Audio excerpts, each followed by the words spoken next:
চ্যানেলে আপনাকে স্বাগত। ব্রজে তোমার চেয়ে কেউ শ্রেষ্ঠ নাই। তুমি কত সুন্দর, মানে রাধারানীর প্রশংসা করছে। তোমার মুখখানা চাঁদের মতো, তুমি যখন হাসো তখন সমস্ত বিশ্ব বিজয় হয়ে যায়, মানে রাধারানীকে প্রশংসা করছেন।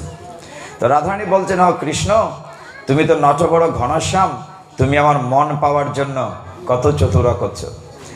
কৃষ্ণ বলছে, না সত্যি বলছি, তুমি ব্রজের মধ্যে সবচেয়ে শ্রেষ্ঠা, এমনকি তুমি মা যশোদার চেয়েও শ্রেষ্ঠা।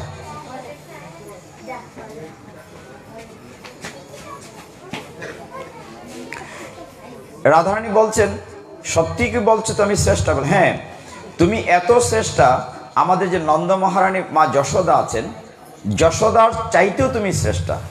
রাধারানী বলছেন, তা কি করে হয়? বলে, তা হবে না কেন? কখনো কখনো নন্দ মহারানী তোমার কাছে যে ক্ষমা চান, শুধু তাই না, এমনও হয় নন্দ মহারানী তোমার কাছে জোর হাতে চাইবেন। তখন রাধারানী বললেন, একটু বেশি হয়ে যাচ্ছে না?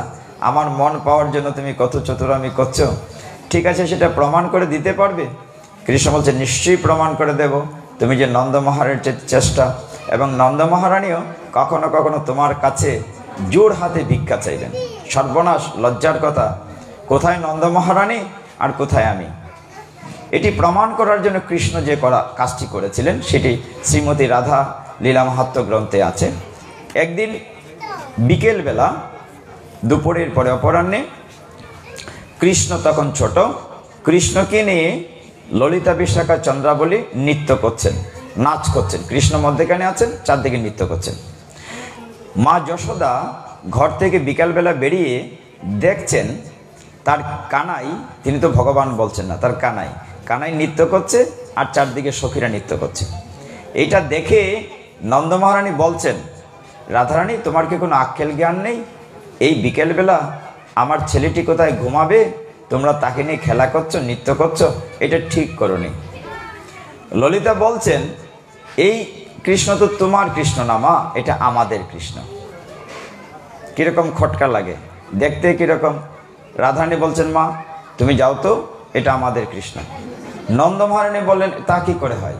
এই কৃষ্ণ তো আমার কৃষ্ণ, একই রকম দেখতে, আমার কৃষ্ণর মতো গায়ের রং, সাইজ একরকম। ললিতা বিশ্বাস বললেন, না মা, সত্যি বলছি, এ আমাদের কৃষ্ণ, তাকে নিয়ে আমরা খেলা করবো, তুমি চলে যাও। নন্দ মহারানীর খটকা হচ্ছে। তিনি বলছেন, দেখো, আমার কৃষ্ণের কিন্তু অনেক গুণ, সে নাচতে পারে, হ্যাঁ, বাঁশরি বাজাতে পারে। রাধারানী বলছেন, আমাদের কৃষ্ণের অনেক গুণ, নাচতে পারে, বাঁশরি বাজাতে পারে।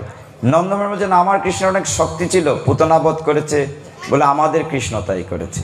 কি একটা সমস্যা। নন্দ মহারানী যে, দেখো আমার কৃষ্ণ কিন্তু, হ্যাঁ, কি জানো, আমার কৃষ্ণ খুব শান্তশিষ্ট, আবার খুব দুষ্ট।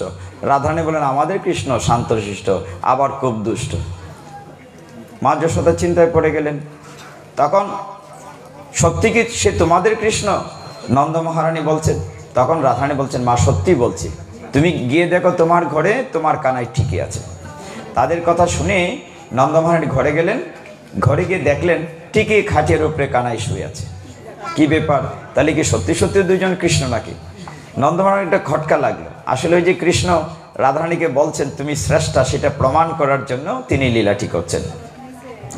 আবার মা যশোদা ঘুরে আসলেন ওই ললিতা বিশাখা তাদের কাছে, মানে আপনাদের সংখ্যা যেহেতু বসে, এখানে এসে বললেন, মাগো, সত্যি তো তোমাদের কথা ঠিক আছে, আমার ঘরে তো কানাই খাটিয়ায় শুয়ে আছে, তাহলে একটা কাজ করো, তোমাদের কৃষ্ণ আমাদের কৃষ্ণ দেখতে তো একই রকম, তাহলে একটা কাজ করি, দুইজনকে মিলিয়ে একদিন নৃত্যের অনুষ্ঠান করি, তাহলে সুন্দর হয়। চলো আমাদের রাজবাড়ি উঠানে দুইজন কৃষ্ণকে নিয়ে আমরা একসাথে নৃত্য করব। সকলে রাজি হলো, রাধারানী রাজি হলো না। আমাদের কৃষ্ণকে দেয়া যাবে না। কেন দেয়া যাবে না? দুইজন কৃষ্ণ তো দেখতে একই রকম, নাচতে নাচতে যদি মিশে যায়, তাহলে আমার কৃষ্ণ চিনব কি করে? দুজন মিশে গেলে সমস্যার কথা। তখন বিশাখা বলে একটা কাজ করা যায়। কি করা যায়? যে আমাদের যেমন বাচ্চাদের কাজল দিয়ে ফুটো দিই বড় করে, আমাদের কৃষ্ণের কপালে একটা চন্দনের ফুটো দেব, একটা চিহ্ন রেখে দেব। শাস্ত্রে তো চমৎকার লিখেছে, ভগবানের গায়ের রং তো নীলাভ, নবীন মেঘের মতো, নবঘন শ্যাম। শাস্ত্র বলছে, যখন ওদের কৃষ্ণের কপালে চন্দনের ফুটো দেয়া হলো, মনে হলো যেন নীলগিরির পেছন থেকে চাঁদ উঠেছে, মানে নীল পাহাড়ের পেছন থেকে চাঁদ উঠলে যেমনটি দেখা যায়, চমৎকার কৃষ্ণকে লাগছে। ঠিক হলো যে একদিন মা যশোদার আঙ্গিনায় নৃত্য হবে দুইজন কৃষ্ণের। শুরু হলো নৃত্য। খুব আনন্দ হচ্ছে, সকলে নৃত্য করছেন। দেখতে দেখতে অনেক সময় চলে গেল। এক সময় দেখা গেল কি দুইজন কৃষ্ণ আর নাই, একজন আছে যার কপালে চন্দনের ফুটো আছে, তিনি আছেন, আরেকজন নাই। নাচ শেষ হয়ে গেল। ললিতা বিশাখা বলল, মা তোমার কথা শুনলাম, নাচ হলো, এইবার আমরা আমাদের কৃষ্ণকে নিয়ে চলে যাই, অনুমতি দাও। নন্দ মহারানী বলছে, তুমি চলে যাবে ঠিক আছে, আমাদের কৃষ্ণ কই? বলে, তোমার কৃষ্ণ কই সেটা তো আমার দেখার বিষয় না, তোমার কথা শুনেছি, নাচ হয়েছে, আমাদের কৃষ্ণ নিয়ে যাব। নন্দ মহারানী তো কান্নাকাটি শুরু করলেন। তা কি করে হয়? আমার একমাত্র অন্ধের যষ্টি, আমি ছেলে হারা হয়ে বাঁচবো, আমার কানাই কোথায়? তোরা দয়া করে আমার কানাইকে এনে দে। এখন সমস্ত রাজবাড়ি খুঁজে দেখছে, কানাইকে আর পাওয়া যাচ্ছে না। নন্দ মহারানী বলছেন, হে রাধারানী, হে ললিতা, বিশাখা, চন্দ্রাবলী, কৃপা করে তোমরা আমার কানাইকে এনে দাও, আমি কানাই হারা হয়ে বাঁচব না। রাধারানী বলছে, আমরা জানি টানি না, দেখো। আর কৃষ্ণের সাথে রাধারানীর চুকে চুকে কথা হচ্ছে তার শ্রেষ্ঠত্ব প্রমাণ করার জন্য। নন্দ মহারানী আবার বলছেন, রাধারানী তোমার কাছে আমি জোর হাত করে মিনতি করছি, জোর হাত করে মিনতি করছি, তোমরা আমার কানাইকে এনে দাও। রাধারানী বলছে, তা কি করে হয়? আপনি আমার মা, জোর হাত করছেন না। রাধারানী দেখো, আমি কানাই হারা হয়ে বাঁচব না। একদম এই বয়সে সে একটি ছেলে ভগবান আমাদেরকে দিয়েছেন, তার কাছে তো ভগবান না, ছেলে বলছেন, বাৎসল্য প্রেমে। নন্দ মহারানী বলছেন, রাধারানী একটি মাত্র অন্ধের যষ্টি, তুমি যদি রাধারানীকে এনে না দাও, কানাইকে আমি বাঁচব না। তোমার কাছে বারবার মিনতি করছি, তোমরা আমার কানাইকে এনে দাও। এই বলে নন্দ মহারানী অজ্ঞান হয়ে মাটিতে শুয়ে পড়েছেন। এই জ্ঞান আছে, এই জ্ঞান নাই, গড়াগড়ি দিচ্ছেন আর কাঁদছেন। রাধারানীর মনে কষ্ট লাগছিল। কৃষ্ণ বলছেন, আরেকটু বাকি আছে। যখন জ্ঞান আসলো নন্দ মহারানীর, তখন এক পর্যায়ে তিনি কান্না করে বলছেন, হে রাধারানী, হে ব্রজেশ্বরী, তোমার চরণে ধরে মিনতি করছি, তোমার কানাইকে এনে দাও।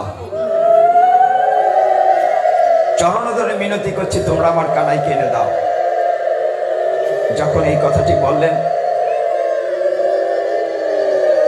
রাধারানী স্থির থাকতে পারলেন না। আবার নন্দ মহারানী জ্ঞান হারা হয়ে গেলেন।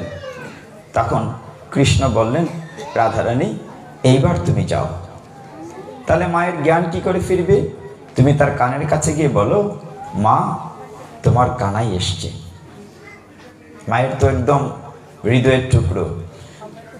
নন্দ মহারানী কানের কাছে গিয়ে রাধারানী যেই বললেন, মা গো দেখো তোমার কানাই এসছে। অমনি নন্দ মহারানী চোখ খুললেন, দেখলেন তার সামনে কৃষ্ণ দাঁড়িয়ে আছে। ওই কৃষ্ণ দাঁড়িয়ে আছে, কিন্তু কপালে চন্দনের ফোঁটা নাই। সাথে সাথে নন্দ মহারানী এই কানাইকে কুলে তুলে নিয়ে চুমোয় চুমোয় বরিয়ে দিলেন, আদর করলেন। এইভাবে ভগবান নিজে রাধারানীর শ্রেষ্ঠত্ব প্রমাণ করেছেন। এই জন্য রাধারানীর সংখ্যা যেহেতু আপনারা বেশি, আপনাদের শ্রেষ্ঠত্ব না বলে তো আজকে পাঠে ঢুকাই যাবে না। এই জন্য চেষ্টা করেছি, জয় রাধে, জয় রাধে, জয় রাধে। আজকে অন্নকূটের মাঝামাঝি আছি। অন্নকূটটি কয়দিন হয়? 7 দিন হয়। কেন 7 দিন হয়? কারণ ভগবান গিরি গোবর্ধন পর্বত কয়দিন ধরে রেখেছেন? 7 দিন 7 রাত্র। এই কারণে 7 দিন হয়। আমরা গীতা একটু টাচ করি, টাচ করে আমরা ভাগবতে আসবো। যেহেতু আপনারা মানুষকে নিমন্ত্রণ কি করেছেন, বলেছেন ওগো আমাদের বাড়িতে আজকে গীতা পাঠ, তাই বলে নিমন্ত্রণ করেন নাই। বলেছেন আমাদের পাড়াতেও নাকি নিমন্ত্রণ গেছে। আমরা অনেকে জিজ্ঞাসা করছি যে বাতিরপুর থেকে নিমন্ত্রণ এসছে, ওদের পাড়াতে আজকে গীতা পাঠ হবে। তা আমাদের ঘরে বলছে যে তুমি যাবে নাকি গীতা পাঠ হবে? বলে আমিও যাব, আমি যাব। আমি বলছি আমিও যাব। কে যেন যে আমাকে তো চিনে না, বলছে হ্যাঁ যাবো, নিশ্চয়ই যাব, গীতা পাঠ শুনতে যাব। ওই দিনের মতো আর কি। আজকেও বানিয়েছেন সে কথাটা আসছিল যে ধান গাছের তক্তা হয় নাকি। তো তবে ওই গ্রামাঞ্চল আর ভালো বুঝি, তবে আমাদের বেদ শাস্ত্র আমরা বুঝি না। কষ্টটা ঠিক সেই জায়গাতে, খুব কষ্ট লাগে মা। আমরা প্রায় সময় বলি যে আমরা খুব মাগনা মাগনা হিন্দু। কেন? যে আমাদের মূল ধর্মগ্রন্থের নাম বেদ, পরীক্ষায় পাশ করেছি, বেদ 4 প্রকার। কিন্তু এইখানে যদি জিজ্ঞাসা করি কয়জন বেদ পড়েছেন, মনে হয় না একজনও পাওয়া যাবে। অথচ আমরা এটা না পড়লেও চলে। আমাদের গীতাই বলেন, বাদ দিলাম বেদের কথা, সর্বশ্রেষ্ঠ সর্ব উপনিষদ গাবদুগ্ধা গোপালনন্দন গীতা। গীতা আমরা কয়জনে পড়ি নিয়মিত? মনে হয় না, মুষ্টিমেয় কয়েকজন। কিন্তু এইভাবে তো চলতে পারে না। গীতায় ভগবান কি বলেছেন? এখন আমরা যদি সকলেই পড়তাম, এটা আপনার উপলব্ধি করতে সহজ হতো, বুঝতে সহজ হতো। সেই দিন ডাক্তারের বাসাতে কথা বলছিলাম। অর্জুন নবম অধ্যায়ের প্রথম শ্লোকটিতে কি বলেছিলেন? রাজবিদ্যা রাজগুহ্য যুগে বলেছিলেন, অর্জুন দেখো, এই জ্ঞানটি আমি তোমাকে দিচ্ছি। তারা তো 5 ভাই ছিলেন, যুধিষ্ঠির, ভীম, অর্জুন, নকুল, সহদেব, 5 ভাই। সকলকে না দিয়ে কেন অর্জুনকে দিচ্ছিলেন? কেন দিচ্ছিলেন? ভগবান বলছিলেন যে এই জ্ঞানটি তোমাকে দিচ্ছি, গুহ্য জ্ঞান, রাজবিদ্যা, নবম অধ্যায়। তুমি অসুয়া, তোমার হিংসা নাই, ঈর্ষা নাই, জিলাস নাই, এর জন্য জ্ঞানটি তোমাকে দিচ্ছি। এ থেকে আমরা কি শিক্ষা পাই? আমরা গীতার জ্ঞান কেন মাথায় রাখতে পারি না? কারণ আমার ভিতরে হিংসা আছে, ঈর্ষা আছে। আমার ভিতরে যে হিংসা ঈর্ষা না থাকতো, তাহলে গীতার জ্ঞানটা আমরা সকলেই ধারণ করতে পারতাম। এই জন্য অর্জুনকে দেয়া হয়েছিল। এই অধ্যায়ে ভগবান কি বলেছেন? ভগবান বলছেন যে দেখো অর্জুন, আমি বলছি না, তুমি আমার হয়ে জগৎবাসীকে বলে দাও, কৌন্তেয় প্রতি জানিহি নমে ভক্তা প্রণশ্যতি, আমার ভক্তের কখনো বিনাশ হয় না।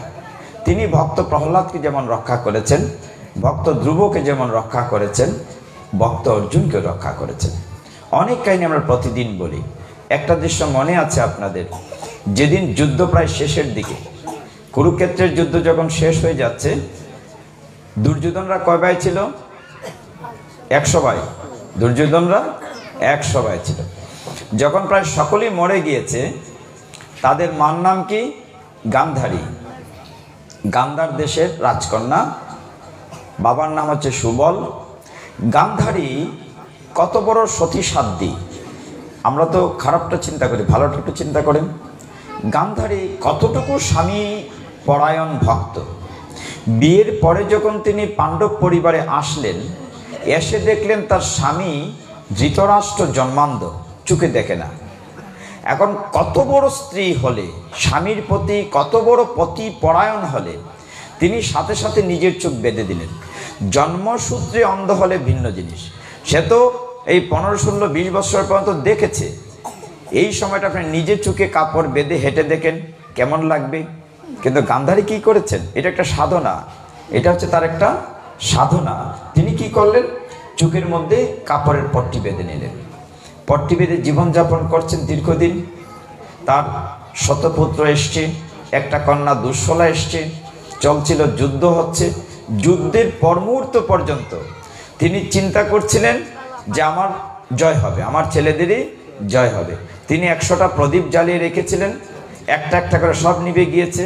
তিনি দরজা জানালা বন্ধ করে আটকাতে চেয়েছিলেন, কিন্তু সব নিভে গেছে, একটা প্রদীপ জ্বেলে আছে, সেটি বড় ছেলেটি দুর্যোধন। গান্ধারী ভাবলেন যে অন্তত যদি আমি একটা ছেলেকে বাঁচিয়ে রাখতে পারি, যুদ্ধে আমরা জয়লাভ করব।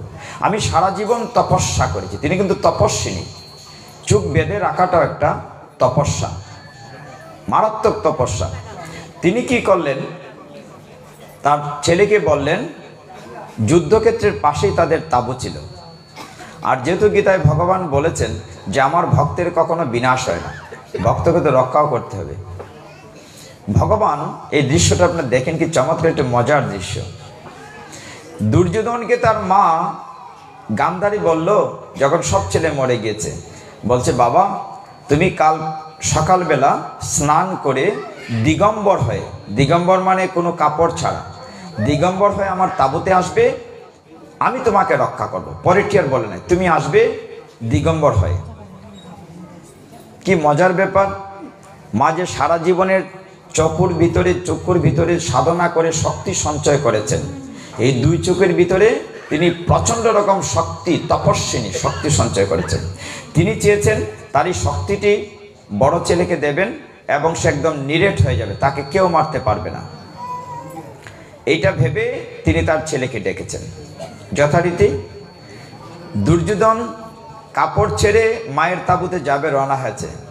অনাদিরাদি গোবিন্দ অন্তর্যামী, আর কেউ খবর না পাইলে উনি তো জানেন যে যদি দুর্যোধন পূর্ণ শক্তিশালী হয়ে যায়, তাহলে তো উনি যে প্ল্যান করেছেন ডিজাইনটা তো বদলে যাবে।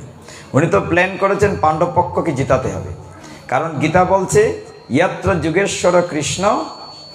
মাইকম্যান কি আছে? সাউন্ড বেড়ে যাচ্ছে, খিস করছে কেন? এই যে হরি বল, হরি বল, যা হোক। তো তো ভগবান গীতায় যেহেতু সঞ্জয় সিদ্ধান্ত দিয়েছে, ইয়ত্র যুগেশ্বর কৃষ্ণ ইয়ত্র পার্থ ধনুর্ধর তত্র শ্রী বিজয় ভূতির ধ্রুবা নীতির মতির মম, যে পক্ষে থাকেন এই কৃষ্ণ যুগেশ্বর, যে পক্ষে থাকেন আরো পার্থ ধনুর্ধর, সেই পক্ষে শ্রী বিজয় লক্ষ্যীয় সম্পদ, সেই পক্ষে ধর্মনীতি ইহা মূঢ়মত। সঞ্জয় যেহেতু সিদ্ধান্ত দিয়েছে, তার মতামত জানিয়েছে যে কৃষ্ণ পক্ষে থাকলে তারা জয়লাভ করবে। এখন দেখলেন শেষ সময়ে এসে কৃষ্ণ বোধহয় হেরে যাচ্ছেন, যদি দুর্যোধন পূর্ণাঙ্গ শক্তিশালী হয়ে যায়, বজ্র হয়ে যায়, তার দেহটা বজ্র হয়ে যায়। যখন দুর্যোধন দেখছেন কাপড় বদলিয়ে যাবেন মায়ের তাঁবুতে, তখন তার আগেই কৃষ্ণ তার তাঁবুর সামনে গাছের নিচে দাঁড়িয়ে দুর্বা তুলছেন। ও লক্ষ্মী পূজা যে দুর্বা তুলে, ভগবান দুর্বা তুলছেন। মানে কতটুকু ছলনা, মানে কতটুকু কৌশল, কতটুকু যুগেশ্বর ভগবান করছেন তার ভক্তকে রক্ষা করে। দুর্বা তুলছেন, দুর্যোধন যে কাপড় বদলাচ্ছে গাছের আড়ালে, এটা তিনি দেখছেন না, ভাব করছেন। আর দুর্যোধনে দেখে বলছে সর্বনাশ, আপনি এখানে কেন, সরেন সরেন। এই নিজে লজ্জাস্থান ঢাকার জন্য গাছের আড়ালে যাচ্ছে। ভগবান বলছেন অর্জুন তুমি এখানে কি করছো, মানে টুকি টুকি দিচ্ছেন, তাকে আরো লজ্জা দিচ্ছেন, তুমি এখানে কি করছো কি করছো, না না না তুমি সরে যাও, তুমি সরে যাও। তিনি আবার দুর্বা তুলছেন, আবার যে দুর্যোধন কাপড় ছাড়তে যাচ্ছে, আবার মাথা বের করেছে, এই তুমি আবার মাথা বের করছো, সরে যাও এখানে, সরে যাও।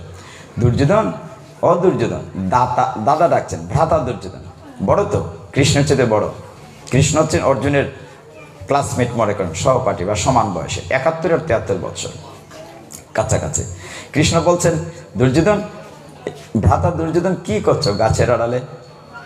বাসুদেব তুমি যাও তো এখান থেকে, আমার কাজ আছে। ও তুমি মার কাছে যাবে? দুর্যোধন তুমি জানলে কি করে? আরে ভগবান জানবেন না তো কে জানবে? বলছে তুমি জানলে কি করে? বলে না এখন কথা নাই, তুমি যাও, তুমি তো মার কাছে যাচ্ছ, আচ্ছা যাও যাও, আপত্তি নাই। ও ন্যাংটো হয়ে তো যাবে, যাও, আপত্তি নাই, যাও।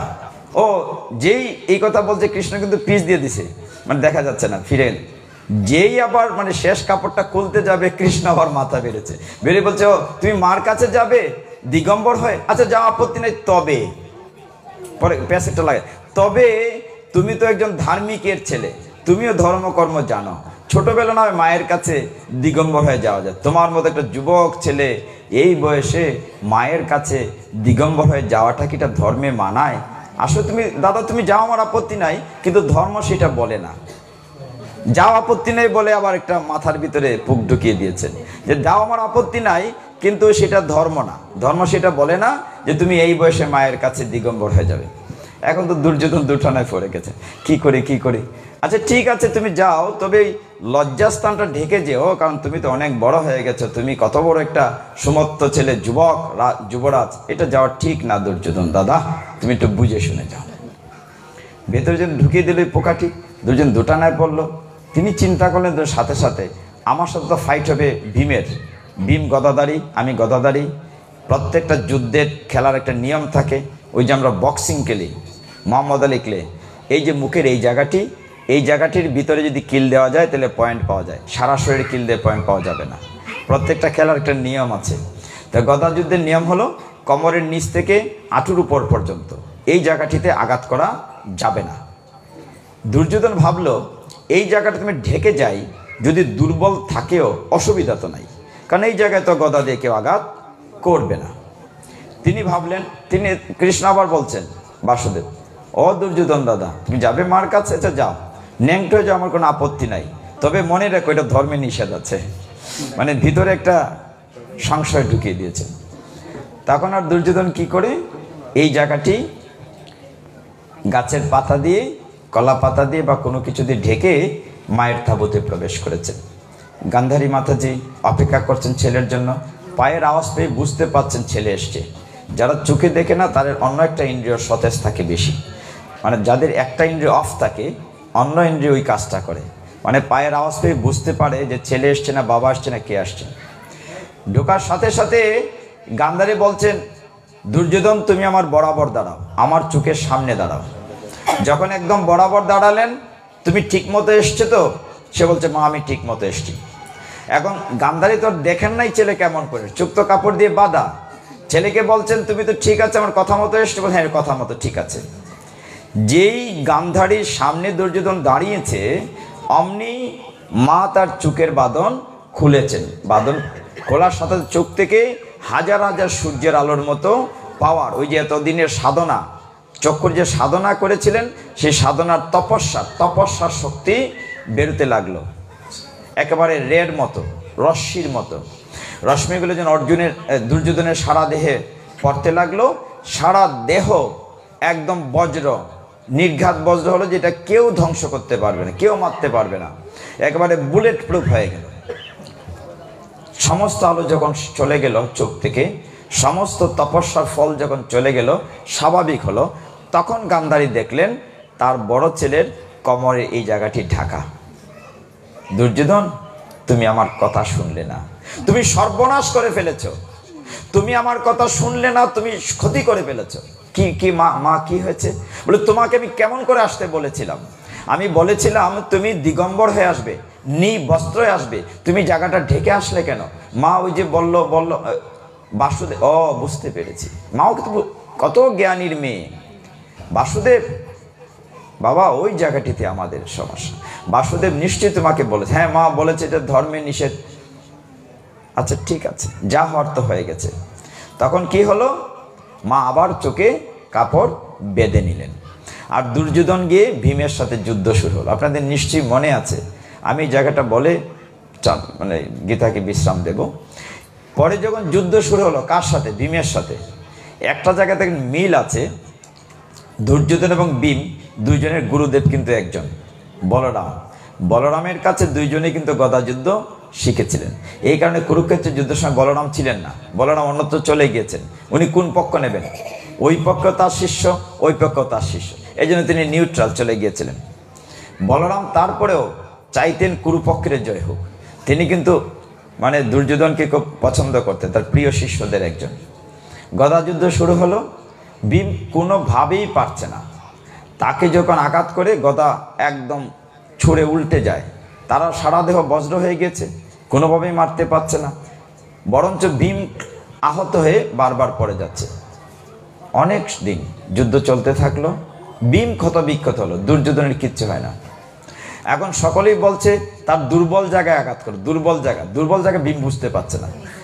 নকুল সহদেব কেউ বলছে তার মাথা হয়তো দুর্বল হবে, সে তো দুষ্ট বুদ্ধি করতো, তার বুদ্ধিটা দুষ্ট ছিল। দুর্যোধন মাথায় মারো, কিচ্ছু হয় না, দুর্বল জায়গা, তাহলে তার নিশ্চয়ই হৃদয়টা দুর্বল, সে কুচিন্তা করতো, এখানে মারো, তাও হচ্ছে না। যখন কোনোভাবেই হচ্ছে না, দ্রৌপদীও আসছে, যখন ভীম মাটিতে পড়ে গেছে, বৃষ্টি হচ্ছে, তুফান হচ্ছে, কাদায় জলে একাকার হয়েছে, যুদ্ধ চলছে, তখন দ্রৌপদী আসছেন। দ্রৌপদীও দেখছেন ভীম মরে অবস্থা, কোনোভাবেই হচ্ছে না। কে রক্ষা করবেন? অনাদিরাদি গোবিন্দ। কারণ তিনি গীতায় কথা দিয়েছেন, আমরা ওইখান থেকে শুরু করেছিলাম। ভগবান গীতায় কি বলেছিলেন? কন্তেও প্রতি জানিহি নমে ভক্ত প্রণশ্যতি। হে অর্জুন, হে কুন্তিপুত্র কন্তেও, তুমি আমার হয়ে জগৎবাসীকে প্রতিজ্ঞা করে জানিয়ে দাও, আমার ভক্তের কখনো বিনাশ হয় না, আমি তাকে রক্ষা করি। ভগবান কি করলেন? এই ঝড় বৃষ্টির মধ্যে তুফান হচ্ছে, ভীম একদম ক্লান্ত শ্রান্ত, তার দুর্বল জায়গা পাচ্ছে না, তখন ভগবান পা তুলে এই জায়গাটি দেখালেন, উড়াত মানে উড়ুটা দেখালেন, যে তুমি এইখানে আঘাত করো। ভীম উঠতে পারছে না, কোনো রকমটি যখন ইঙ্গিতটা বুঝতে পারলো, তার মনে হলো কোন জায়গাটি, যখন দ্রৌপদীকে রাজসভায় দুর্যোধন বলেছিল, হে দুঃশাসন, পাঞ্চালীর চুলের মুঠি ধরে নিয়ে আসো। আর এই তো পঞ্চ স্বামীর স্ত্রী, কর্ণ কি বলেছিল, যে মেয়ের পাঁচটা স্বামী থাকে সে বেশ্যা নয় তো কি, কর্ণ কিন্তু এই কথা বলেছিল। আর দুর্যোধন কি বলেছিল, তাকে আমার উড়ুতে বসাও, এই মেয়েটিকে আমার উড়ুতে এনে বসাও। ভীমের মনে পড়ে, ভীম কিন্তু সেখানে প্রতিজ্ঞা করেছিল, দুটো তিনটি প্রতিজ্ঞা ছিল। একটা প্রতিজ্ঞা ছিল, সে আমি দুঃশাসনের ছাতি মানে বুক ছিঁড়ে আমি রক্তপান করব। আরেকটা ছিল, ভীম কিন্তু দ্রৌপদীকে প্রচণ্ড ভালোবাসত, মানে অন্যরা রাগ না করলেও দ্রৌপদী যখন অপমান হচ্ছিল, ভীম কিন্তু উঠতে চাইছিল বারবার। ভীম কিন্তু প্রচণ্ড প্রতিবাদী ছিল। ভীম বলছিল, হে পাঞ্চালী, তুমি তোমার চুল বন্ধ করবে না, চুল খোলা রাখবে, আমি যুদ্ধে ওই দুঃশাসনে তোমার চুলের মুঠি ধরেছে, আমি তার হাত উপড়ে ফেলবো, যে হাত দিয়ে তোমার কেশ স্পর্শ করেছে এই হাত আমি রাখবো না, আমি টেনে ছিঁড়ে ফেলে দেব। আর তার বুকের চাতির রক্ত আমি পান করব, আর রক্ত দিয়ে তোমার চুল যেদিন ধুয়ে দিতে পারবো সেদিন তুমি তোমার চুল বাঁধবে, তার আগে না। কত বড় প্রতিজ্ঞা কর, ক্ষত্রিয় তো। তখন ভীম বলছিল, যখন বলছিল যে আমার উড়াতে বসাও, তখন ভীম বলছিল রাজসভায়, দুর্যোধন দাদা, যদি জীবনের সুযোগ আসে এই উড়ু আমি ভেঙে দেব। তাই হলো, গোবিন্দ যখন সংকেত দিলেন তখন সে সাংঘাতিক রকম প্রচণ্ড বীর বিক্রমে দুর্যোধনের উড়ুতে আঘাত করলো, উড়ু ভেঙে সে পড়ে গেল। আমি বাকি জায়গাটি যাচ্ছি না, অনেক লম্বা। সেখানে মারা গেল। কথাটি কি হচ্ছে, তখনও মারা যায় নাই, সে পরে ছটফট করছিল। তার বন্ধু অশ্বত্থামা আসছিল, আপনারা জানেন অশ্বত্থামাকে বলছিল যে আমার এই অবস্থা, তুমি সাংঘাতিক, তুমি ওদেরকে মেরে দাও। অশ্বত্থামা, একমাত্র অশ্বত্থামাকে বন্ধু শেষ পর্যন্ত ছিল, চিন্তা করো না, তোমার কষ্ট কিছু নাই, আমি আজকেই 5 ভাইকে মেরে তোমার সামনে মাথা নিয়ে আসবো। সে কি মারতে পেরেছিল? বরঞ্চ উল্টো হয়েছিল, দ্রৌপদীর 5 ছেলেকে মেরে ফেলেছিল। দ্রৌপদীর 5 ছেলেকে মেরে সে মাথা নিয়ে এসেছিল। ভীম দেখেন যখন মাথা নিয়ে এসেছিল, সে পরে পরে দুর্যোধন মাথার মধ্যে ভীমের মাথা ভেবে যখন লাথি দিয়েছিল, দেখো মাথা নরম ভেঙে গেছে, তখন তার বন্ধুকে বলছিল, অশ্বত্থামা তুমি ওদের ঠিক আনো নাই, তোমাকে যে 5 জনের মাথা আনতে বলেছি, যুধিষ্ঠির, ভীম, নকুল, সহদেব, তাদের তুমি বরঞ্চ না, তুমি কচি মাথা নিয়ে এসছো, তুমি ভুল করেছো। দ্রৌপদীর 5টি সন্তানকে নিষ্ঠুরভাবে তাঁবুর ভিতরে অশ্বত্থামা মেরে ফেলেছিল। তারপরে যখন সে জলের নিচে লুকিয়েছিল দীর্ঘদিন, জল থেকে উঠে নাই, দুর্যোধন তখনও মরে নাই। তারপরে বলরাম এসেছিলেন, বলরাম এসে বৎসনা করছিলেন এবং তিনি লাঙ্গল নিয়ে তেড়ে আসছিলেন ভীমকে মেরে ফেলবেন। বলরামের অস্ত্র তো লাঙ্গল, তিনি তেড়ে আসছিলেন ভীমকে মেরে ফেলবেন, যে তুমি গদা যুদ্ধের নিয়ম লঙ্ঘন করেছো, তুমি উড়ুতে আঘাত করেছো, এখানে আঘাত করার নিয়ম নাই, অতএব আমি তোমাকে মেরে ফেলবো। যখন অস্ত্র তুলেছিলেন বলরাম, ভীমও কিন্তু জোর হাতে বলছে, হ্যাঁ গুরুদেব, আপনার হাতে যদি মৃত্যু হয় আমার জীবন সার্থক। তখন কৃষ্ণ কি বলছিলেন, এত চমৎকার চমৎকার আছে, কোনটা রেখে কোনটা বলি।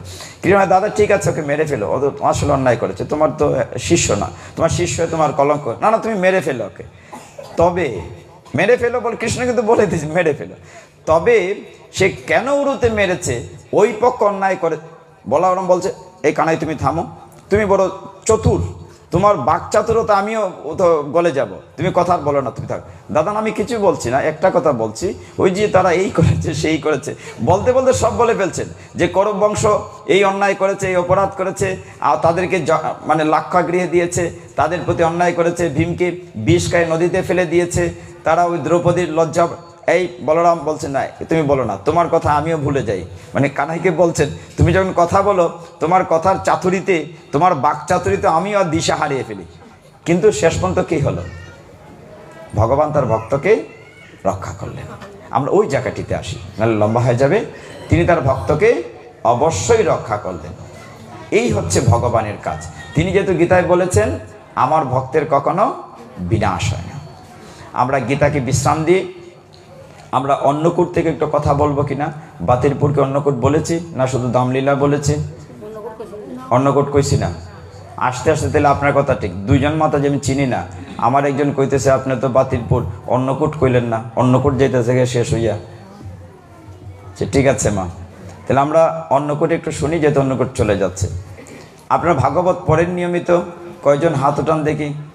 ভাগবত, গীতা না, ভাগবত কেউ পড়েন? 1 জন পাওয়া গেল, 2 জন পাওয়া গেল, 3 জন পাওয়া গেল। ভাগবতে কতটা শ্লোক, গীতায় কয়টা শ্লোক আছে? 700 শ্লোক আছে, আর ভাগবতে মাত্র 18,000 শ্লোক আছে। তাহলে গীতা থেকে কত গুণ বড়? অনেক গুণ বড়। ভাগবতের, শ্রীমদ্ ভাগবতমের 12টি স্কন্ধ আছে, 12 পার্ট। 12টি স্কন্ধের মধ্যে 10ম স্কন্ধ হচ্ছে ভগবানের লীলাগুলো। প্রথম স্কন্ধ আমি আরেকদিন ওই একদম শেষ মাথায় বলেছি, একবার ভাগবত সপ্তাহ করবেন বাতিলপুরে, এখন না, যখন দিন বড় থাকে কোনো এক সময় আয়োজন করবেন, 7 দিন এক নাগারে আমরা ভাগবত নিয়ে আলোচনা করব। তাহলে আপনারা জানতে পারবেন ভাগবতে কি আছে। দুর্ভাগ্যজনক সত্য হলো, আমাদের সনাতন শাস্ত্রে 18টি পুরাণ আছে, 18টি উপপুরাণ আছে। আমাদের শাস্ত্র গ্রন্থ গবেষণা করে বিদেশিরা ঔষধ বানায়, অস্ত্র বানায়। আয়ুর্বেদের ওই যে হার্বাল ট্রিটমেন্ট আমাদের বেদ থেকে, ওই যে আমরা শশা মাখি, ডাইল মাখি, এগুলো আয়ুর্বেদ চিকিৎসা আছে, কিন্তু আমরা জানি না। বিদেশিরা গবেষণা করে বের করছে, কারণ আমরা ওইগুলো পড়িই না, স্পর্শই করি না। সেই অন্যতম মহাপুরাণ হচ্ছে ভাগবতম। ভাগবতমের 12টা স্কন্ধের মধ্যে 10ম স্কন্ধ হচ্ছে কৃষ্ণের জীবনী, কৃষ্ণের জন্ম থেকে যা লীলা করেছেন।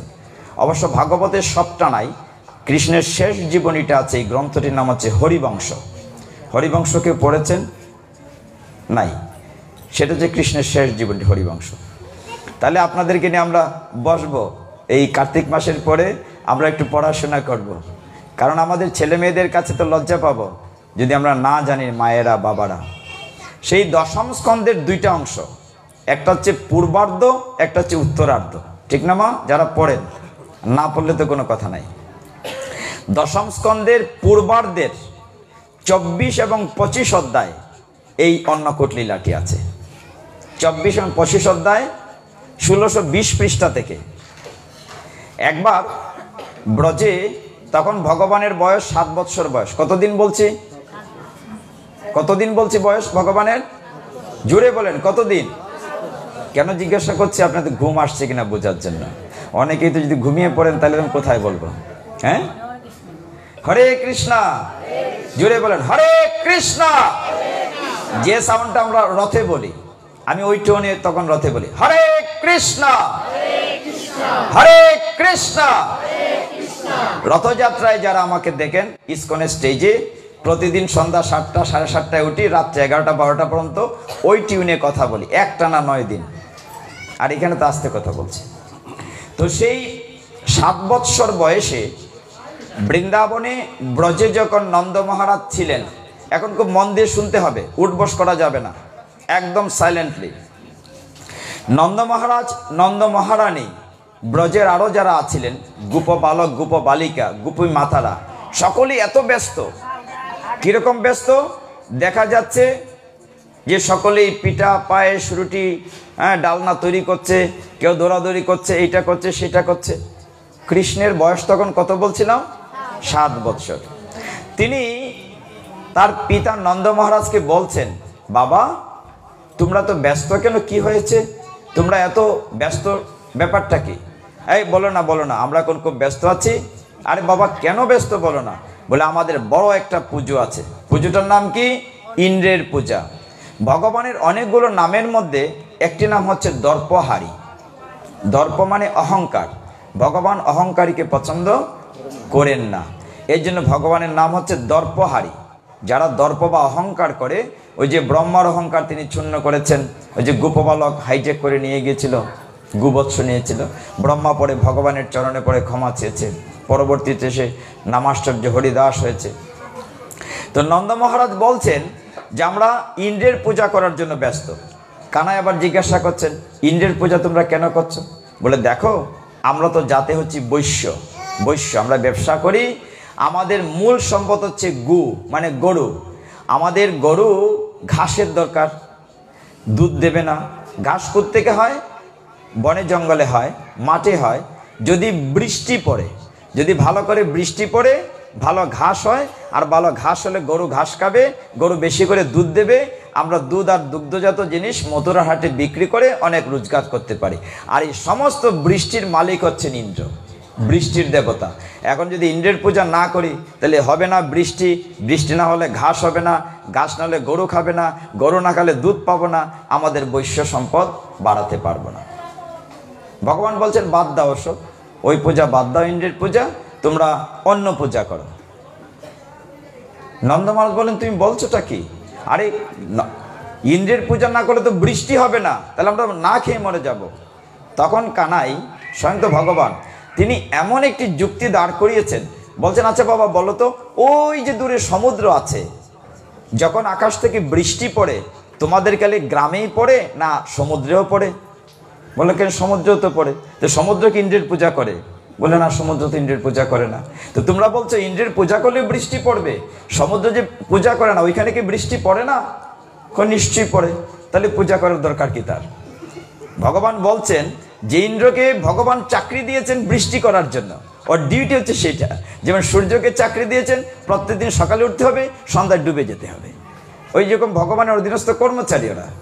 নিজে যে ভগবান, কানাই সেটা বলছে না। তিনি বাবাকে বলছেন ভগবান ইন্দ্রকে চাকরি দিয়েছেন বৃষ্টি দেওয়ার জন্য, ওর ডিউটি হচ্ছে বৃষ্টি দেওয়া। ও তো বৃষ্টির দায়িত্বই নিয়েছে। অনেকক্ষণ যখন যুক্তি দিয়ে বুঝালেন, তাহলে কি করতে হবে? আচ্ছা, একটা কাজ করা যায়। আমরা তো গরু পালি, আমরা তো বৈশ্য, মানে ওই যে দূরে একটা পর্বত আছে, আমাদের সাথে একটা মিল আছে। পর্বতটার নাম হচ্ছে গিরি। গিরি মানে পর্বত, গিরি গু বর্ধন। গু মানে গরু, বর্ধন মানে বাড়বে। তাহলে আমাদের সাথে ওইটার মিল আছে কিনা। যদি পাহাড়টার পূজা করি, আমরা তো ঘাস আনতে, ঝর্ণার জল আনতে, ফল আনতে তো পাহাড়ে যাই। তো চলো আমরা ওই গিরি গোবর্ধনের পূজা করি। তো এটার পূজা করবে, তাহলে আয়োজন কোথায়? বলে যা আয়োজন তোমরা তৈরি করেছো এইটাই নিয়ে চলো। ইন্দ্রের জন্য তো অনেক আয়োজন করেছো না, অনেক লুচি ডালনা, হ্যাঁ, অন্ন ব্যঞ্জন তৈরি করেছো, এইটা নিয়ে চলো আমরা যাই, গিরি গোবর্ধনের পূজা করব। যথারীতি সমস্ত ব্রজবাসীরা মহা ধুমধামে ওই গিরি গোবর্ধনের পূজা করলেন। এইদিকে ইন্দ্র বসে আছে, কখন কি ভালো ভালো ফুলকা ফুলকা লুচি খাবে, হ্যাঁ, কখন কি ভোগ খাবে বসে আছে। মানে আমার মতো ভোকা আর কি, পেটে ভোকা নিয়ে বসে আছে। দিদি নিমন্ত্রণ করেছেন কিন্তু এখনো দিচ্ছেন না প্রসাদ, অপেক্ষা করছে, অনেকক্ষণ ধরে বসেই আছে ইন্দ্র, কেউ ডাকছে না তাকে। সে লোক পাঠালো, দেখে আসো তো ব্রজবাসীরা কি এবার ভুলে গিয়েছে আমার পূজা দিতে, ঘটনাটি কি। দূত ফিরে গিয়ে বলল, মহারাজ কোনো দরকার নাই, আপনার পূজা বন্ধ হয়ে গেছে। হ্যাঁ, আপনাকে কেউ জিজ্ঞাসা করবে না, আপনার পরিবর্তে ওরা একটা পাহাড়ের পূজা করছে, গোবর্ধন পর্বতের পূজা করছে। কে করেছে ঘটনাটি? বলে ছোট্ট একটি বালকের কথায়। বলেন তো ওদের বুদ্ধি সদ্ধি বলে কিছু আছে? একটা ছোট্ট বালকের কথায় আপনার মতো রাজার পূজা বাদ দিয়ে তারা একটা পর্বতের পূজা করছে। প্রচণ্ড রাগ করলেন। হ্যাঁ, আমি হচ্ছি বৃষ্টির মালিক, আমি বৃষ্টি না দিয়ে তারা ঘাস পাবে না, গরু পালবে কি করে? আর তারা আমাকে বাদ দিয়ে তারা পর্বতের পূজা করছে, তাও একটি ছোট্ট নাবালকের কথায়। মানে কত বড় অপমান আমার। ইন্দ্রের আন্ডারে অনেকগুলো মেঘ ছিল। একটা মেঘের নাম ছিল সম্বর্তক, খুব পাওয়ারফুল মেঘ। কি বলেছি মেঘের নাম? সম্বর্তক, মনে থাকবে তো। মেঘটি কি ছিল? প্রচন্ড বেগে আসতে পারতো, শিলা বৃষ্টি সহ। এত তুফান বৃষ্টি নিয়ে মেঘটি আসতো, তার নাম সম্বর্তক।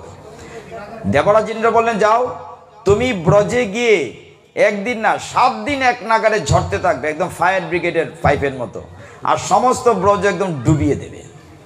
দেখি কত বড় কথা, আমার পূজা বাদ দিয়ে দিয়েছে। সমস্ত প্রচণ্ড বেগে সম্বর্তন বৃষ্টি ব্রজের উপরে পড়তে লাগলো। যেই শুরু হয়েছে বৃষ্টি, আকাশ কালো করে সকলে গেল নন্দ মহারাজের কাছে। হে রাজন, তোমার কথা তোমরা ইন্দ্রের পূজা বন্ধ করেছে, দেখেন তো কি অবস্থা। ইন্দ্র রাগ করেছে, কুপিত হয়েছে, আমরা আর বাঁচব না। ইন্দ্র যখন কুপিত হলেন সত্যি সত্যি, তখন নন্দ মহারাজ তার ছেলেকে ডাকলেন, কানাই তোর কথায় দেখ আজকে কি হয়েছে, বৃষ্টি আসছে কেমন ধেয়ে। কানাই বলছে, বাবা তোমরা কার পূজা করেছিলে? বলে ওই যে পাহাড়ের পূজা করেছিলাম, গিরি গোবর্ধন। তাহলে চলো পর্বতের কাছে যাই, নিশ্চয়ই পর্বত আমাদেরকে রক্ষা করবে। দাদাকে বললেন, বলরামকে যাও, সকলকে নিয়ে আসো, এদিকে বৃষ্টি পড়তে শুরু হয়ে গেছে। মাতাজিরা বাচ্চাকে কোলে নিয়ে কাঁপছেন, গরু বাছরকে গোছাবে, একটা হুলস্থুল কারবার হয়েছে। কানাই তখন কি করলেন, সমস্ত ব্রজবাসীকে বলরামের সহায়তায় গিরি গোবর্ধন পর্বতের কাছে নিয়ে সকলকে একত্রিত করে, এত বিশাল গিরি গোবর্ধন, যারা ব্রজে গিয়েছেন দেখেছেন, মানে কত ক্রুশ, কয়েক মাইল তার রেডিয়াস, এত বড় গিরি গোবর্ধন পর্বতকে ভগবান শ্রীকৃষ্ণ, মাত্র 7 বৎসর বয়সের একটি শিশু, তিনি কি করলেন, এত বড় গিরি গোবর্ধন পর্বতকে বা হাত দিয়ে ব্যাঙ্গের ছাতার মতো উঠিয়ে কনিষ্ঠ আঙ্গুলের উপর ধারণ করলেন। হরি বল। এত বড় পর্বতকে তিনি বা হাতের কনিষ্ঠ আঙ্গুলের উপরে ধারণ করলেন। কয়দিন? 7 দিন 7 রাত্র। এত বড় পর্বতকে তিনি বা হাতের কনিষ্ঠ আঙ্গুলে 7 দিন 7 রাত্র ধারণ করলেন। যখন পর্বতটা উঠিয়ে নিলেন, ওই গাছের শিকড় উঠালে যেমন গর্ত হয়ে যায়, একটি গোল মাঠ হয়ে গেছে। আর চারদিকের জল যাতে ভেতরে প্রবেশ না করে, বলরাম তো সংকর্ষণ সাপ, তিনি একটি এরকম ওয়াল তৈরি করে দিলেন যাতে ভিতরে বাইরের জল না ঢুকে। তারা ব্রজবাসীদের একটি আকাঙ্ক্ষা ছিল, এই ছোট্ট কৃষ্ণকে দেখে তারা এতটাই বাৎসল্য প্রেমে আপ্লুত হতো ব্রজ মাতাজিরা, আহারে এই শিশুটিকে যদি আমরা আরেকটু বেশি সময় দেখতে পেতাম। সকালবেলা ব্রজে চলে যায়, গোষ্ঠে চলে যায়, সন্ধ্যায় আসে। যদি আমরা আরেকটু কাছে দেখতে পেতাম, মানে নন্দমহারানীকে চমৎকার করে চুল আঁচড়ে দেন, মাথায় একটি ময়ূরের পুচ্ছ বাঁধেন, কাঁধে একটি লাঠি দেন, আবার খাবার একটা পুটলি দেন। মানে কৃষ্ণের সবসময় তো ব্রজবাসীরা কৃষ্ণকে নিয়েই চিন্তা করছে, আরে এই চমৎকার শিশুটিকে যদি আরেকটু বেশিক্ষণ দেখতে পেতাম। ভগবান তোমাদেরকে সুযোগ দেব। যখন তিনি গিরি গোবর্ধন ধারণ করলেন, ভগবানের নাম হলো তখন গিরিধারী। ভগবানের নাম কি হলো? গিরিধারী। গিরি মানে পর্বত, যিনি পর্বত ধারণ করেন গিরিধারী, তার নাম হলো গিরিধারী। আমাদের পাড়াতে দুটো গিরিধারী বাড়ি, একটা ছিল বড় গিরিধারীর বাড়ি, এখন নাই। ছোট গিরিধারীর বাড়িটা এখনো আছে, আপনারা যারা চিনেন। হ্যাঁ, বড় গিরিধারী ছিল মাইজের বাড়ি, ছোট গিরিধারী আমাদের বাড়িতে এখনো আছে গিরিধারী। আমাদের গ্র্যান্ডমাদার আজকে থেকে 100 বছর হয়ে যাবে প্রায় হিসাব করে, গিরিধারী এনে স্থাপন করেছিলেন, এখনো আছে। তো সেইখানে যখন 7 দিন 7 রাত্র ধরে রাখলেন, সমস্ত ব্রজবাসীরা ওই কৃষ্ণের দিকে তাকিয়ে আছে। ওই যে কৃষ্ণকে দেখার জন্য তাদের ভিতরে একটা আক্ষেপ ছিল, যদি আমরা বেশিক্ষণ দেখতে পারতাম। ভগবান এবার তোমরা দেখো। আবার মাঝে মাঝে বুড়ো বুড়ো মানুষরা কিছু লাঠি দিয়ে ঠেস দিচ্ছে, কি জানি আবার পড়ে যায়। মানে তারা ভাবছে যে ছেলেটা কি করে ধরে রাখবে। 7 দিন 7 রাত্র অজর দ্বারা বৃষ্টি হচ্ছে, সম্বর্তক বৃষ্টি, তুফান হচ্ছে, জলোচ্ছ্বাস হচ্ছে, কিন্তু ব্রজবাসী মহা আনন্দে কীর্তন করে কৃষ্ণকে দেখছে, দুনয়ন ভরে দেখছে। এমন সময় দেবরাজ ইন্দ্র আবার লোক পাঠালেন, দেখো তো এই ব্রজ বৃন্দাবন কি আছে না মানচিত্র থেকে মুছে গিয়েছে। মানে এত বৃষ্টি দিয়েছে, এত প্লাট হওয়ার কথা, ওইটা তো মেপে থাকার কথা না। কোথাও বেশি বন্যা হলে তো আইল টেল দেখা যায় না, ঘর বাড়ি দেখা যায় না, একাকার সাদা হয়ে যায়। তুমি কি দেখো তো যে ব্রজ কি আছে না আউট অফ ম্যাপ থেকে কি মুছে গিয়েছে। দূত এসে গিয়ে বলল, মহারাজ তারা শুধু আছে না, মহা আনন্দে আছে। তুমি এত বৃষ্টি কোথায় দিয়েছো? এত বৃষ্টি কোথায় দিয়েছো? তারা মহা আনন্দে আছে। ওই ছোট্ট বালকটি ওই বাঁ হাতের কনিষ্ঠ আঙ্গুল দিয়ে এত বড় পর্বত ধারণ করেছে, আর তার ভেতরে সমস্ত ব্রজবাসীরা আনন্দে নৃত্য করছে, কীর্তন করছে, হরে কৃষ্ণ কৃষ্ণ কৃষ্ণ হরে হরে, হরে রাম রাম রাম হরে হরে, হরে কৃষ্ণ কৃষ্ণ কৃষ্ণ হরে হরে, হরে রাম রাম রাম হরে হরে। মহানন্দে তারা কীর্তন করছে। ইন্দ্র যখন এই খবরটি পেল, তখন তার ভুল ভাঙল যে আমি নিশ্চয়ই কোথাও অপরাধ করেছি। এত বৃষ্টি দেওয়ার পর তো পৃথিবী ধ্বংস হয়ে যাওয়ার কথা, নিশ্চয়ই তিনি অনাদিরাদি গোবিন্দ। তখন এসে সে ভগবানের চরণে পড়ে ক্ষমা চেয়েছিল। এটা হচ্ছে কোন যুগের কথা? দাপর যুগের কথা। এইবার আসি বর্তমানে, একটু সহ্য করতে হবে, কঠিন কথা। এই দাপর যুগে অন্নকূট, অন্ন যদি আমরা বাংলা বলি ভাত, কূট মানে পাহাড়, অন্নের পাহাড়। তারা যখন সেখানে ভোগ নিবেদন করেছিল গিরি গোবর্ধন পর্বতে, তখনকার লীলাটি কি হয়েছিল? সমস্ত আয়োজন যা করেছিল ইন্দ্রের জন্য, তারা ওই পাহাড়ে দিয়েছিল। তখন গোপাল কৃষ্ণ, 7 বছরের কৃষ্ণ, ওই পাহাড়ের সাথে মিলে গিয়েছিল, একেবারে একাকার হয়ে গিয়েছিল। মানে গিরি গোবর্ধন আর কৃষ্ণে কোনো তফাৎ নাই। সকলেই দেখছে আরো আনো আরো আনো, কৃষ্ণ 2 হাতে গ্রাস সব গিলছেন। এই সময় একজন মাতাজি, সকলেই কিন্তু ভগবানকে দেওয়ার জন্য ব্যাকুল। একজন বৃদ্ধা মাতাজি ভাবছেন যার ঘরে যা আছে সবই নিয়ে আসছেন কৃষ্ণকে দেওয়ার জন্য, গিরি গোবর্ধনকে দেওয়ার জন্য।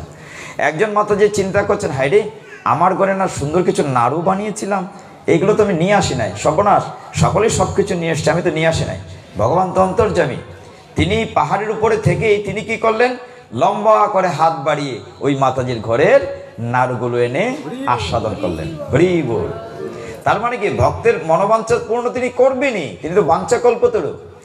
যখন এই অবস্থা হচ্ছিল, সমস্ত ইন্দ্র দেখলো, ভগবান আবার চিন্তা করলেন সকল যে আমি খেয়ে ফেললাম, হ্যাঁ ওরা পাবে তো, আবার ভগবান সব ফেরত দিলেন। আমরা ভগবানকে ভোগ নিবেদন করলে কমে যায়? কিছু কমে না, সব আবার ফেরত আসে। আপনারা আলালনাথের কাহিনী আরেকদিন বলবো না, আলালনাথ থেকে কি করে ওই পূজারীর ছেলে লাঠি দিয়ে ভগবানকে খাইয়েছিল প্রসাদ, ভোগ খেতে বাধ্য করেছিল।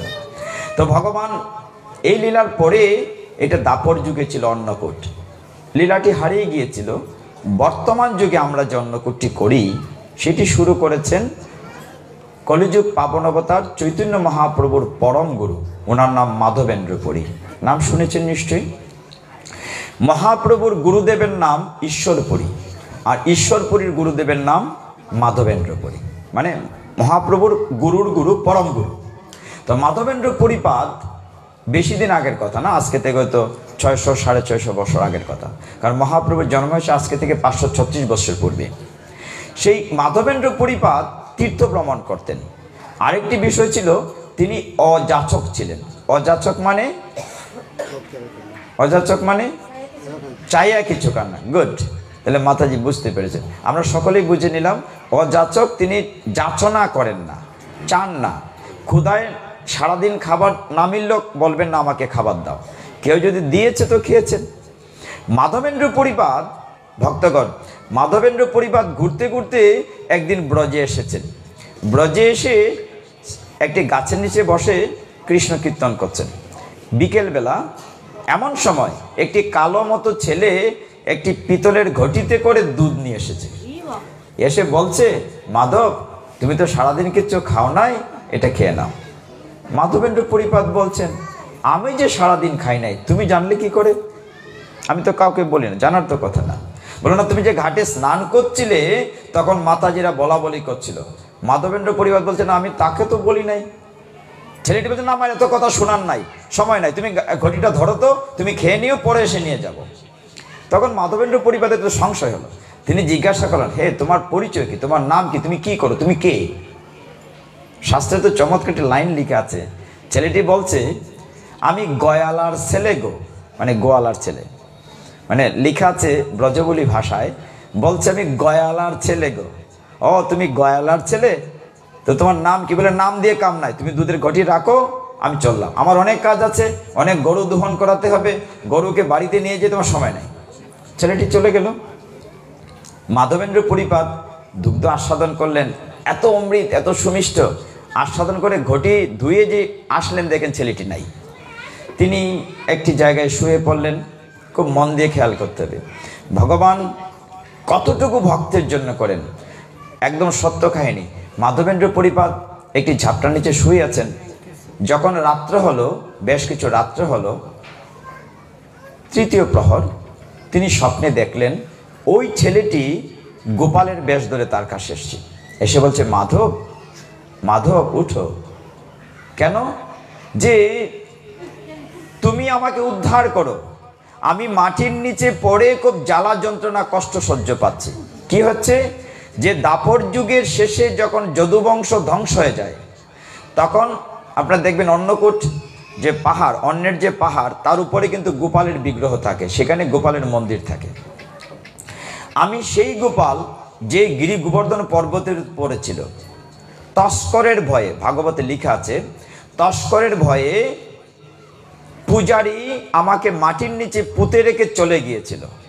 অনেক দিন ধরে, দাপর যুগ শেষ হয়েছে, কলিযুগ শুরু হয়েছে, আমার তো গায়ে প্রচণ্ড জ্বালা করছে। মাধব তুমি আমাকে এখান থেকে উদ্ধার করো, তুমি ছাড়া আমাকে কেউ উদ্ধার করতে পারবে না।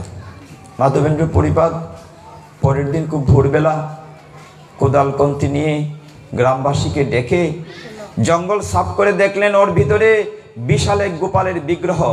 তিনি সেই বিগ্রহটি পরিষ্কার করলেন, অভিষেক করালেন, করিয়ে ওই আবার পর্বতে করে বসালেন। কূপ থেকে যে আসতে শুরু করলো, কেউ চাল দিচ্ছে, কেউ ডাল দিচ্ছে, কেউ সিমেন্ট দিচ্ছে, কেউ রড দিচ্ছে, দেখতে দেখতে গোপালের মন্দিরও হয়ে গেল। চারদিক থেকে আসতেই শুরু করলো। ঠিক এই সময়টিতে তিনি যখন গোপালকে প্রতিষ্ঠা করলেন, তিনি আদিষ্ট হলেন, হে মাধব, এই যুগের মানুষ অন্নকূট গিরি গোবর্ধন পূজা ভুলে গিয়েছে, তুমি আবার শুরু করো। সেই মহাপ্রভুর পরম গুরু মাধবেন্দ্র পুরীপাদ, আমরা এখন যেটি করি এটি মাধবেন্দ্র পুরীপাদের প্রচলিত অন্নকূট করছি। মাধবেন্দ্র পুরীপাদ আবার নতুন করে অন্নকূট করলেন মহানন্দে, ধুমধামে। কিছুদিন পরে তিনি গোপালের পূজা দিচ্ছেন। হে ভক্তগণ, ভগবান ভক্তের জন্য কি করেন? তিনি স্বপ্নে দেখালেন, মাধবেন্দ্র আমি তো অনেক দিন মাটির নিচে ছিলুম, মাটির নিচে চাপা পড়ে থেকে আমার গায়ে তো জ্বালা ধরে গেছে, তুমি আমার গায়ের জ্বালাটি নিবারণ করবে না? কি করে প্রভু, তোমার এই গায়ের জ্বালা আমি কি করে নিবারণ করব? গোপাল আদেশ দিলেন, তুমি আমার গায়ের জন্য চন্দন নিয়ে আসো। চন্দন কোথায় পাবো প্রভু? ওই দূরে মলয় প্রদেশে যাও, মলয় প্রদেশে গেলে তুমি চন্দন পাবে। মাধবেন্দ্র পরিপাদ বুড়ো মানুষ, বয়স হয়েছে, তবু তিনি, তখন তো গাড়ি ঘোড়া ছিল না, তিনি হেঁটে হেঁটে রওনা হলেন মলয় দেশের উদ্দেশ্যে। যেতে যেতে হে ভক্তগণ, ভগবান ভক্তের জন্য কি করেন, যেতে যেতে মধ্য রাস্তায় রেমুনা বলে একটি জায়গা আছে, এখনো আছে। রেমুনাতে একটি মন্দির আছে, গোপীনাথের মন্দির। সেইখানে গোপীনাথের মন্দিরে মাধবেন্দ্র পরিপাদ পৌঁছলেন প্রায় সন্ধ্যা হয়। আমরা যখন তেসরা ভোগ দেই, তেসরা ভোগের পরে মাধবেন্দ্র পরিপাদ গোপীনাথের মন্দিরে গিয়ে দেখলেন সমস্ত মন্দির থেকে সুঘ্রাণ বেরোচ্ছে, সুন্দর মিষ্টি ঘ্রাণ বেরোচ্ছে। তিনি গিয়ে দেখলেন ওই গোপীনাথের সামনে 12টি মাটির পাত্রে ক্ষীর বুক দেওয়া হয়েছে। এই ক্ষীরের একটি নাম আছে, অমৃত খেলি। আপনি এগুলো মনে রাখেন, কোনো সময় কাজে লাগবে। অমৃত খেলি নামে ক্ষীরের বাটি দেওয়া আছে, 12টি বাটিতে, মাটির পাত্রে। এত সুঘ্রাণ বেরিয়েছে, মাধবেন্দ্র পরিপাদ দেখে ভাবছে, আমি যদি একটা বাটি পেতাম, হ্যাঁ, আমি যদি একটা বাটি পেতাম। আবার তারটা ছুটি দেওয়া হয়েছে লাইটিংয়ের। ঠিক আছে, লাইটের দরকার নাই। মাধবেন্দ্র পরিপাদ চিন্তা করছেন, হায়রে, আমি যদি একটা বাটি পেতাম, তাহলে আমি আস্বাদন করে বুঝতাম এই ক্ষীরটি কেমন হয়েছে, আমি আমার গোপালকে দিতে পারতাম। এটা যে মনে করেছেন মাধবেন্দ্র পুরী, পর মুহূর্তে বলছে, সর্বনাশ, আমি তো অপরাধী হয়ে গেছি, আমি তো অযাচক, আমি তো কিছু যাচনা করি না, আমি কি করে একটা বাটির প্রতি লোভ করলাম, সর্বনাশ, আমি এখানে থাকবো না, আমার অপরাধ হয়েছে গোপীনাথ, আমি লোভ সামলাতে পারিনি এই ক্ষীরের সুঘ্রাণ থেকে। আমি আমার জন্য না, আমি আস্বাদন করতে চেয়েছিলাম, যদি ওরকম করে কিভাবে প্রিপারেশন হয়েছে, যদি আমি আমার গোপালকে দিতে পারতাম। মাধবেন্দ্র পরিপাদ সেইখান থেকে চলে গিয়ে বাজারে একটি দোকানের ঝাপট, ওই যে ঝাড় ভাঙ্গা দোকানের ভিতরে শুয়ে থাকলেন, শুয়ে কাঁদছেন, হে গোপীনাথ, আমি কত বড় অপরাধী, আমি কিনা অযাচক হয়ে তোমার ক্ষীর চেয়েছি, আমায় তুমি ক্ষমা করো গোপীনাথ।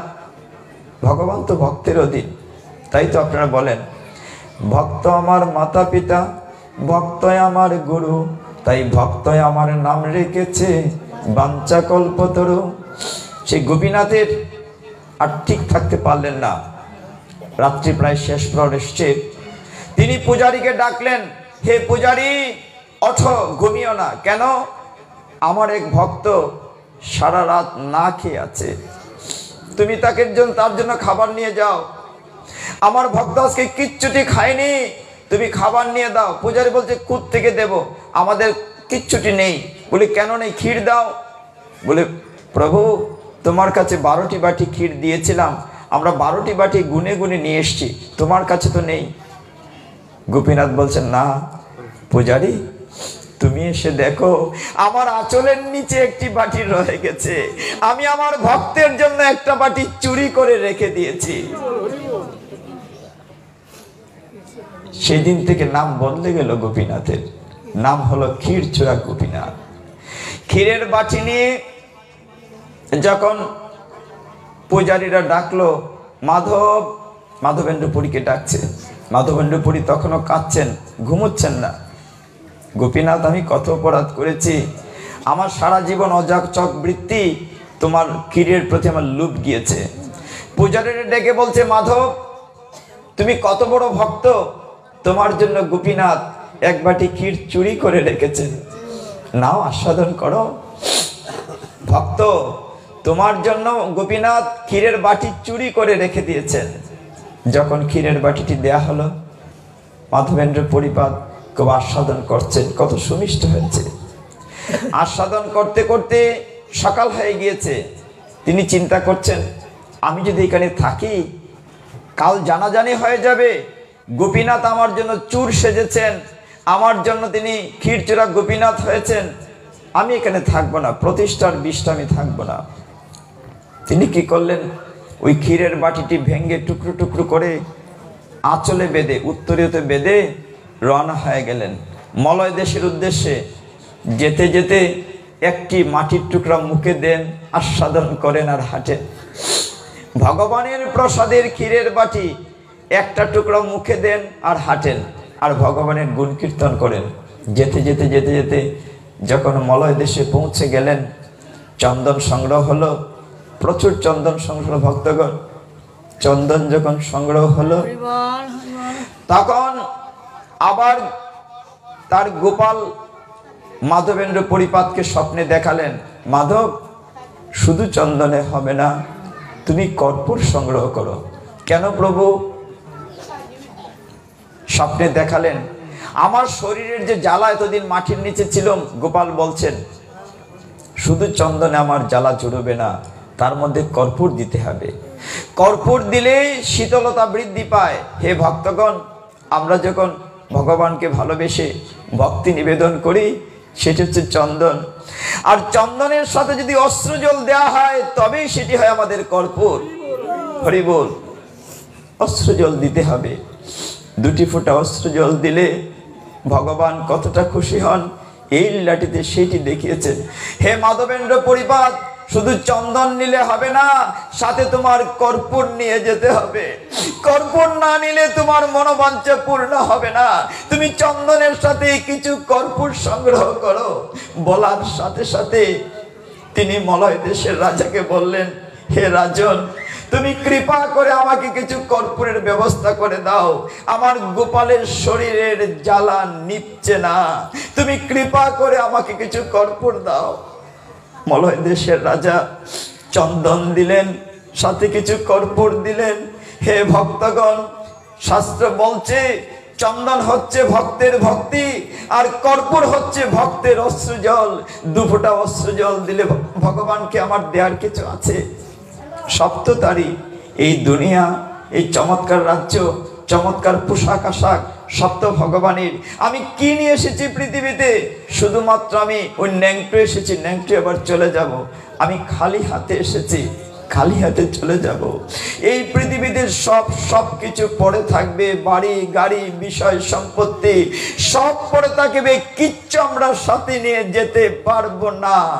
শুধুমাত্র আমাদের যদি কর্ম থাকে, আমরা যদি কিছুটা সুকর্ম করি, ভগবানকে যদি কিছুটা ভালোবাসি, ভগবানের চরণ কমলে যদি 2 ফোঁটা অশ্রু দিতে পারি, সেই অশ্রুটাই শুধু ভগবান গ্রহণ করেন। ভক্তের প্রেমের কাঙ্গাল তিনি ভগবান। তিনি টাকা পয়সা কুর্ম পোলাও চান না, শুধু ভক্তের কাছে 2 ফুটো অশ্রু জল চান। হে ভক্তগণ, তিনি আর কিছুই চান না। তিনি ভক্তের ভক্তির কাঙ্গাল, তিনি ভক্তের 2 ফুটো অশ্রু জলের কাঙ্গাল, এবং সেইটি থাকবে, আর কিচ্ছু যাবে না। ভগবান ছাতকের মতো প্রতীক্ষা করেন, কবে আমার ভক্ত, কবে আমার ভক্ত 2 ফোঁটা অশ্রু জল আমার চরণ কমলে দেবে, কবে 2 ফোঁটা অশ্রু জলে আমি সিক্ত হব, কবে আমি 2 ফোঁটা অশ্রু জলে আমি আমার ভক্তকে ভালোবেসে বুকে জড়িয়ে ধরব, কবে আমি আমার ভক্তকে বুকে জড়িয়ে ধরব। কিচ্ছু যাবে না মা, কিচ্ছু যাবে না সাথে। সব এই নশ্বর দেহের সাথে, এই পৃথিবীতে এই বাড়ি গাড়ি টাকা পয়সা সব পড়ে থাকবে। শুধুমাত্র ভগবানকে যতটুকু ভালোবেসেছেন, ভগবানকে যতটুকু কর্পূর দিতে পেরেছেন, ওই কর্পূরটাই ভগবান গ্রহণ করবেন। ভক্তের ভক্তির তিনি কাঙাল। ভগবান বলছেন, আমি ভক্তের ভক্তির কাঙাল। হে মাধবেন্দ্র পরিপাদ, শুধু চন্দনে হবে না, তুমি কর্পূর নিয়ে যাও।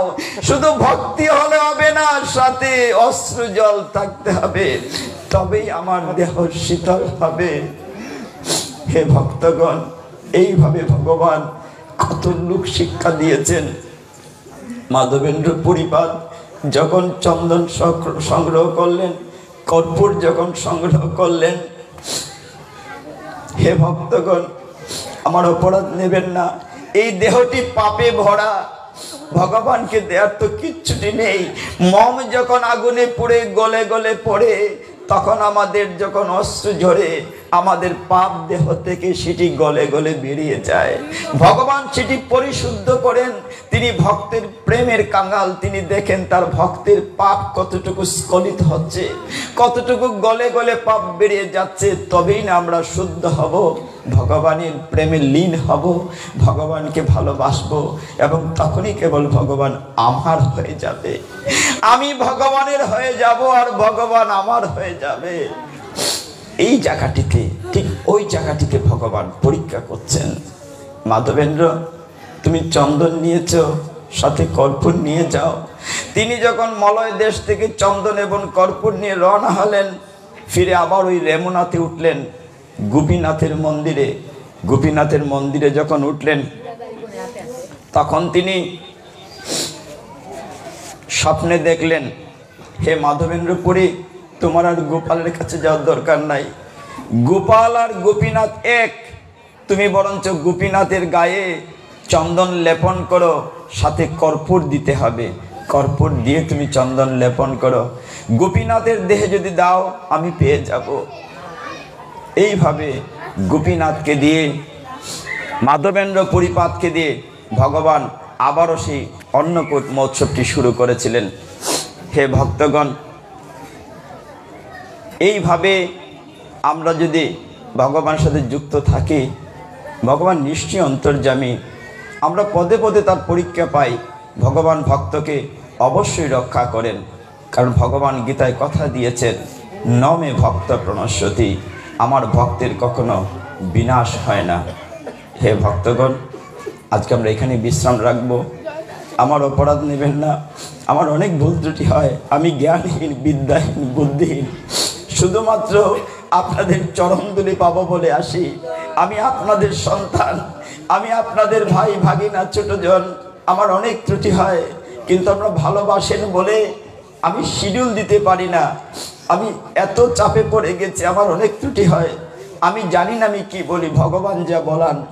কিন্তু যখন দেখি আপনারাও প্রেম অশ্রুতে বিগলিত হচ্ছেন, তখন বুঝি হয়তোবা কিছুটা আমরা ভগবানের সাথে লীন হওয়ার চেষ্টা করছি। অনাদিরাদি গোবিন্দ আমাদের সকলের উপর কৃপা বৃষ্টি বর্ষণ করুন, আমরা যেন আবারও এইভাবে ভক্ত সঙ্গ লাভ করতে পারি। কেননা আপনারাই বলেছেন, ভক্তই আমার মাতা পিতা, ভক্তই আমার গুরু, তাই ভক্তই আমার নাম রেখেছে বাঞ্ছাকল্পতরু। আর কি বলেছেন, যে ভক্ত সঙ্গ সর্বশাস্ত্রে কয়, লবমাত্র ভক্ত সঙ্গ সর্বসিদ্ধি হয়। কাজে ভক্ত সঙ্গ করলে সমস্ত কিছু সিদ্ধি হবে।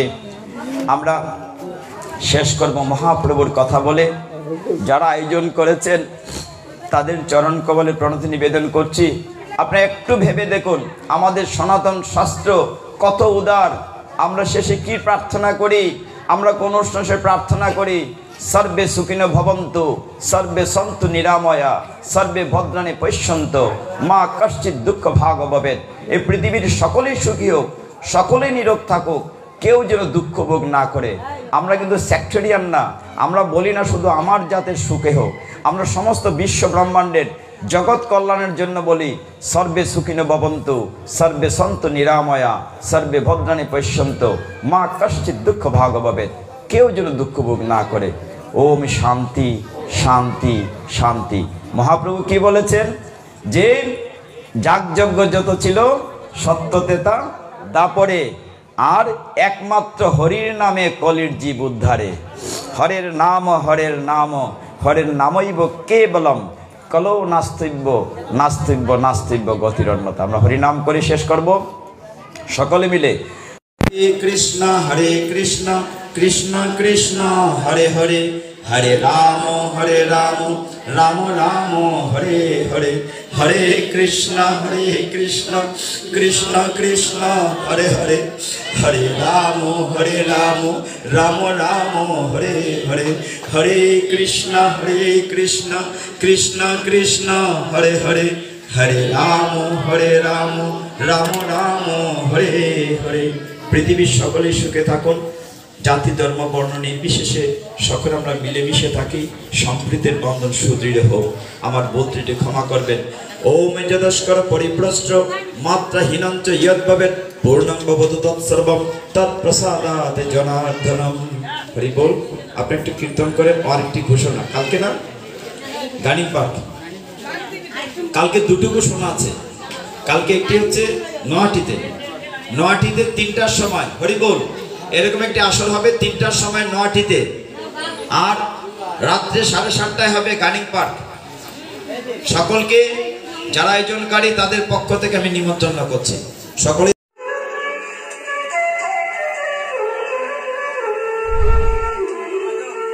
চ্যানেলটি ভালো লাগলে লাইক, কমেন্ট এবং সাবস্ক্রাইব করুন।